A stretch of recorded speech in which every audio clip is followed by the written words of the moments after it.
नमस्कार। शराब घोटाला, पिछले 2 साल से ये शब्द आपने कई बार सुना होगा। 2 साल से बीजेपी की सारी एजेंसीज कई रेड मार चुकी हैं, कई लोगों को गिरफ्तार कर चुकी हैं, लेकिन अभी तक एक भी पैसे का हेरफेर कहीं नहीं मिला, कहीं से एक भी पैसा नहीं मिला।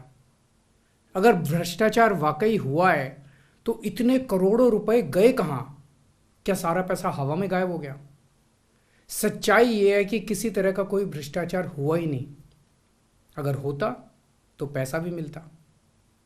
ऐसे फर्जी केस में आम आदमी पार्टी के कई नेताओं को इन्होंने अभी तक जेल में रखा हुआ है। किसी के भी खिलाफ कोई सबूत नहीं है, कुछ साबित नहीं हो रहा, खुलेआम गुंडागर्दी चल रही है, किसी को भी पकड़ के जेल में डाल दो। अब बीजेपी मुझे गिरफ्तार करना चाहती है। मेरी सबसे बड़ी संपत्ति, मेरी सबसे बड़ी ताकत मेरी ईमानदारी। अमृत नोनी आर्थो प्लस, ये एक प्रूवन फॉर्मूला है। इसमें मौजूद नोनी फल के गुण और आयुर्वेदिक जड़ी बूटियां शरीर को जरूरी पोषक तत्व देने के साथ साथ हड्डियों और जोड़ों के घिसने, उनमें होने वाले सूजन और दर्द को रोकने में मदद करता है। दर्द मुक्त जीवन के लिए अमृत नोनी आर्थो प्लस। झूठे आरोप लगा के, फर्जी सम्मन भेज के ये मुझे बदनाम करना चाहते हैं, मेरी ईमानदारी पे चोट करना चाहते हैं। इन्होंने मुझे सम्मन भेजे हैं। मेरे वकीलों ने मुझे बताया कि ये सम्मन गैर कानूनी है। क्यों गैर कानूनी है? ये मैंने इनको विस्तार से लिख के भेजा है। मैंने बताया है कि उनके सम्मन कैसे गैर कानूनी है, लेकिन उन्होंने मेरी एक भी बात का जवाब नहीं दिया। इसका मतलब उनके पास मेरी बातों का जवाब नहीं है। इसका मतलब वे भी मानते हैं कि उनका नोटिस गैर कानूनी है। क्या मुझे एक गैर कानूनी सम्मन का पालन करना चाहिए? अगर कानूनी रूप से सही सम्मन आएगा तो मैं पूरा सहयोग करूंगा। बीजेपी का मकसद जांच करना तो है ही नहीं। इनका मकसद तो लोकसभा चुनाव में मुझे प्रचार करने से रोकना है। ठीक लोकसभा चुनाव के पहले इन्होंने मुझे सम्मन भेजा है। क्यों? इस जांच को चलते 2 साल हो गए। अभी ठीक लोकसभा चुनाव के पहले मुझे क्यों बुलाया जा रहा है? पहले क्यों नहीं बुलाया? सीबीआई ने मेरे को 8 महीने पहले बुलाया था।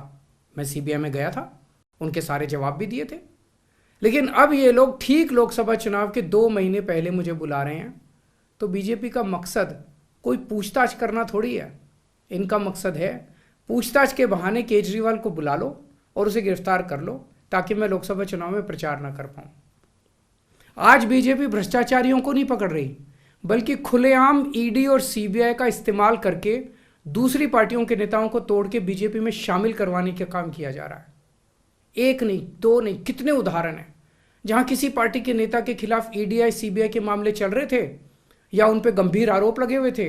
जैसे ही वो नेता बीजेपी में शामिल हुए, उनके सारे पुराने मामले बंद कर दिए गए या ठंडे बस्ते में डाल दिए गए। तो जो इनकी पार्टी ज्वाइन कर लेता है, उसके सारे मामले रफा दफा कर दिए जाते हैं। जो इनकी पार्टी में नहीं जाता, वो जेल जाता है।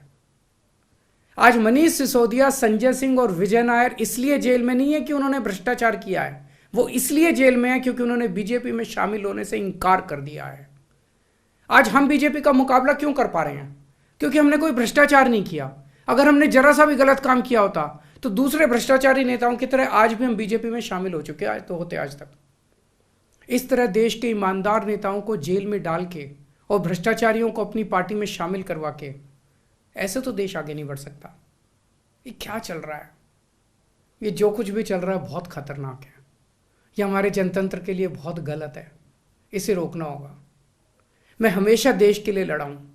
मेरा तन मन धन देश के लिए है। मेरी एक एक सांस देश के लिए है। मेरी खून की एक एक बूंद देश के लिए है। मेरे शरीर का एक एक कतरा देश के लिए समर्पित है। हमें मिलकर देश को बचाना है। मैं पूरी जी जान से इनके खिलाफ लड़ रहा हूं।